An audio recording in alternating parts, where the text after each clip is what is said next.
Okay, you can go. All right. Hey, everybody. I'm Niklas from LabDAO, and I'm going to talk about current and future tooling for DeSci.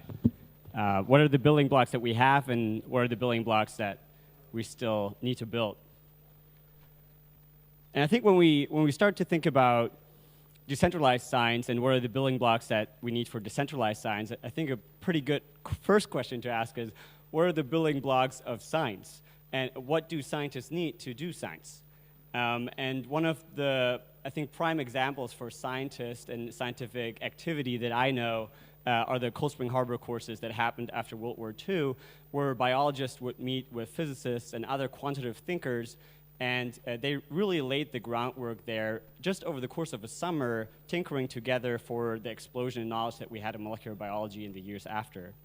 And what these scientists have when they came together were three things. So first, they had tools. They could use the laboratory at Cold Spring Harbor to work together.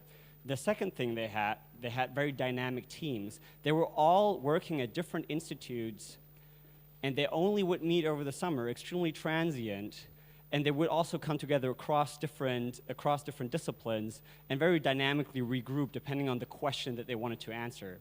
And then they had some funding. So they had tools, they had teams, and they had funding. Just enough funding to really get the ball rolling, and if they had a really good idea, they could then apply for follow-on funding. So scientists need teams, tools, and some funding to kick things off. Now, why does decentralized science matter? And this is a bit of a personal story. So what you see on this graph is basically Schelling points for inventors across the globe. And what you can see on the y-axis are the number of net immigrants that have published patents, and whether they move to a country or whether they leave a country. And you can see here on the right, there are only a couple of countries, really just one, that is the net importer of inventors. That's the United States.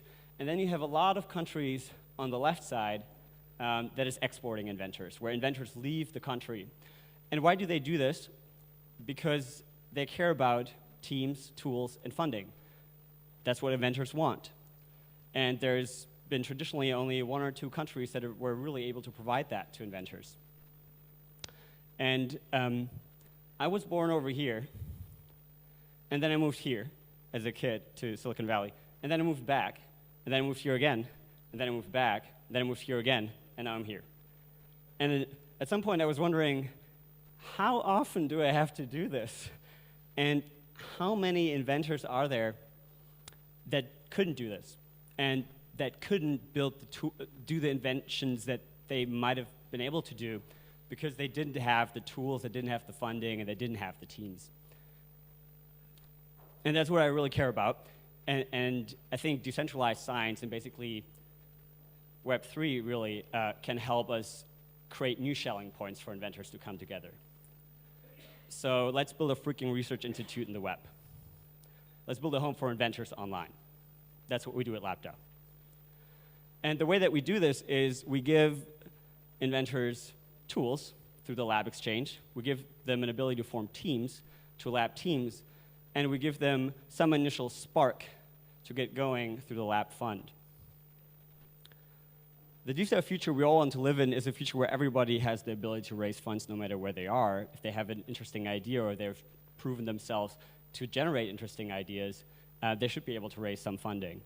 We want to enable everybody to run laboratory services, irrespective of their local infrastructure, and we want them to share data and materials in new ways that reward both the inventor, but also create access for others to build upon. Okay, so where are we right now? So this sort of pre-web scientific stack is currently what's prevailing, and I tend to think through science and what really is the infrastructure layer for science as a layer of funding, execution, and distribution. You first collect the money you want, then you actually go and do the experiment, and then you distribute whatever you figure out. And the way that this traditional stack works is you have the NIH or DARPA, depending on the maturity of the project that you're undergoing, and then research institutes and universities where actually the magic happens, and then the insights are distributed either within publications when there's no information that's directly commercially relevant, or patents when there's something that you want to protect. And the web native science stack that has emerged over the last couple months is sort of very much concentrated both on the funding and the distribution side. I'm going to go in some detail here. So on the funding side, we have Science Fund, for example, that is really tailored towards basic science funding. We have Gitcoin, which is really about maintaining tools, particularly within the Ethereum ecosystem. And then we have DeSci.Berlin, which is more leaning towards the translational side, where it's all about funding scientists to generate commercializable intellectual property. I'm not the only one that's thinking through science funding. This is from a publication by Azulai and Lee last year, where we're thinking about science funding in the 2x2 matrix that consists of the nature of the idea search, where an idea search that can get funded is either open-ended or has a very clear known endpoint, and the appropriability, which is a nice word of saying, can I capture some of that intellectual property, or is that something that is considered a public good and I don't want to protect it or I cannot protect it? And you can use that matrix to identify patents, grants, prizes, and research contracts as a sort of different currencies in which science can be funded and where capital can be allocated into. And over the last couple of months, we've seen experiments in this space with research contracts, basically through Molecule, where you have a scientist that already has made some interesting discovery, and now they want to go one step further, and the Molecule Exchange is allowing you to fund that future research and capture some of that intellectual property upside.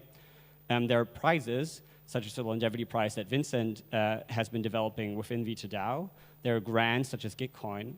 But what's really missing is patents, where patents for me just stands for intellectual property that is emerging online. Intellectual property is emerging by scientists doing science online.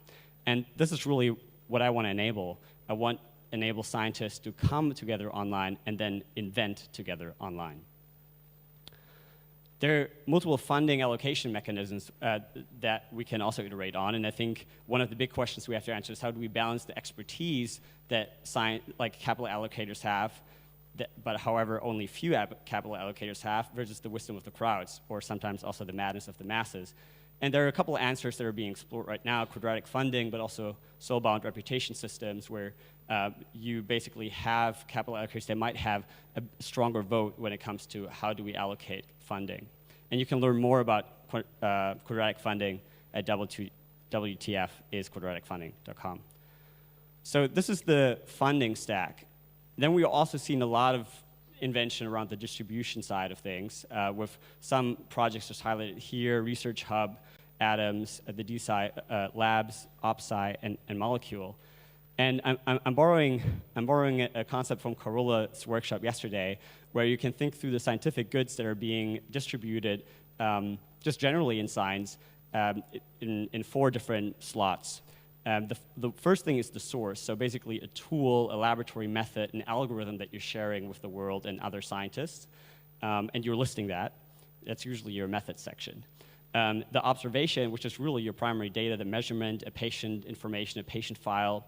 The claim, which is the whole sort of statement you're making, and bundled together, it's a publication or a micro-publication. Or actually also a patent claim is also just a claim. And then a hypothesis, which I consider to be a Schelling point for teams of scientists to come together. Scientists that are all united in the pursuit of a question they want to answer and a hypothesis they have that they want to test. So I think in Web3, we've done a pretty good job at going after ways to capture observations and claims. So observations, basically raw data, can be shared through tools like Filecoin or Arweave, and then can maybe be made available through data markets. And claims can be represented as NFTs. Actually, a PFP is also just a claim to be the sub-licensee of a profile picture, and gives the owner of the NFT the ability to display it as a profile picture. But something that's sort of missing is sharing the sources, basically the methods and tools to do science, and the hypotheses, basically the Schelling points for teams to come together. And that's something that I'm going to come to now, where we think that what's really missing is the middle part of the scientific stack, the execution part, where teams and tools meet and some initial funding can spark. So what do we need? Labs. We need a lot of labs. And actually, some of these labs, or most of them actually, already exist. We just need to make them available for online communities to consume laboratory services. and we just need to network them together, and that's what we built with the Lab Exchange. So the protocol level, the Lab Exchange is extremely primitive. It's a peer-to-peer marketplace in which scientists express what they want to do, and then other scientists in the community can see that request and can claim the transaction, do the work, post the result in the form of an NFT, and basically send it back to the client. So it's basically an NFT minting game where I pay some tokens, and then you complete the NFT. You create the data, you create the new scientific insight. And the way that we secure this exchange is through 3 mechanisms where we have arbitration services. So if you put money into an escrow and you ask someone else to do a laboratory service for you, and there's any type of conflict around the result that you're getting back, we're working with arbitration services, and we're also building our own right now that can then mediate that conflict if there was one to arise. There's staking and slashing. If I'm a laboratory and I'm offering a service to you, I'm staking my lab tokens that I have as a member of the community, and if I'm found guilty of defrauding you, my stake in the community is taken away.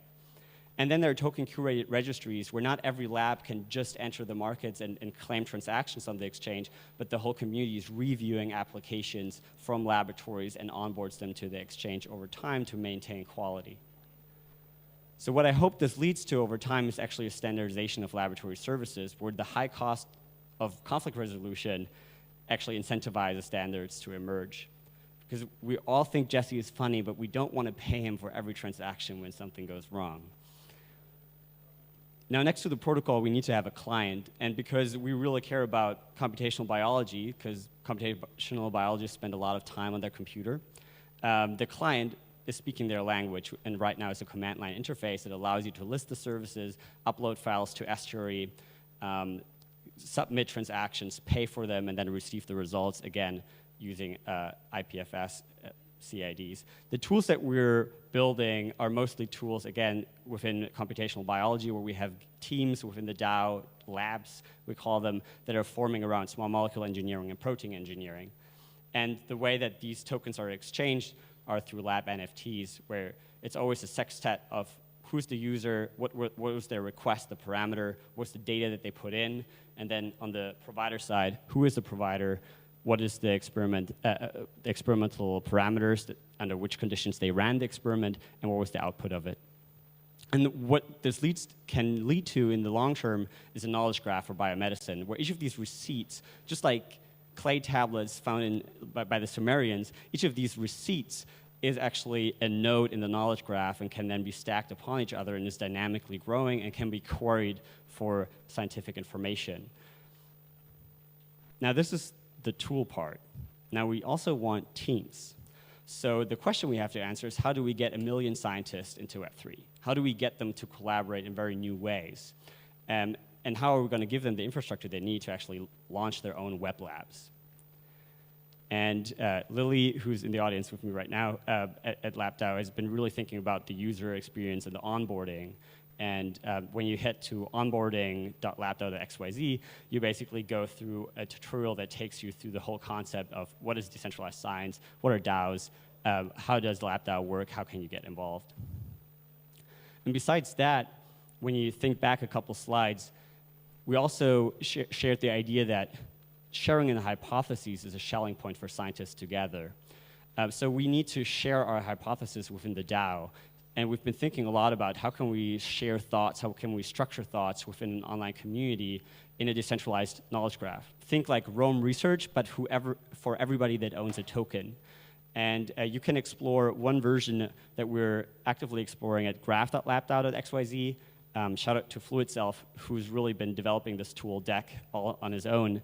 And you can join the Graph Guild to gain access to our internal knowledge graph. And I think this could very much be the sort of decentralized and asynchronous department seminar that you see in a lot of universities and research institutes. So we really want to be that execution place where labs, teams, and tools meet to generate new scientific insight. How do we further develop the DeSci stack?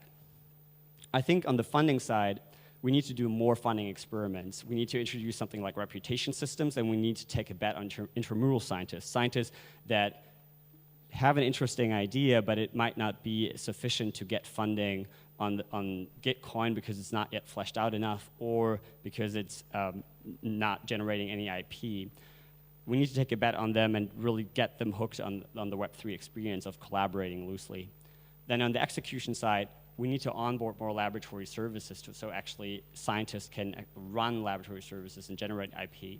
And then on the distribution side, we need to share hypotheses online to bring together teams and have scientists come together such that we have a web version of these Cold Spring Harbor meetings that we saw right after World War II. Thank you.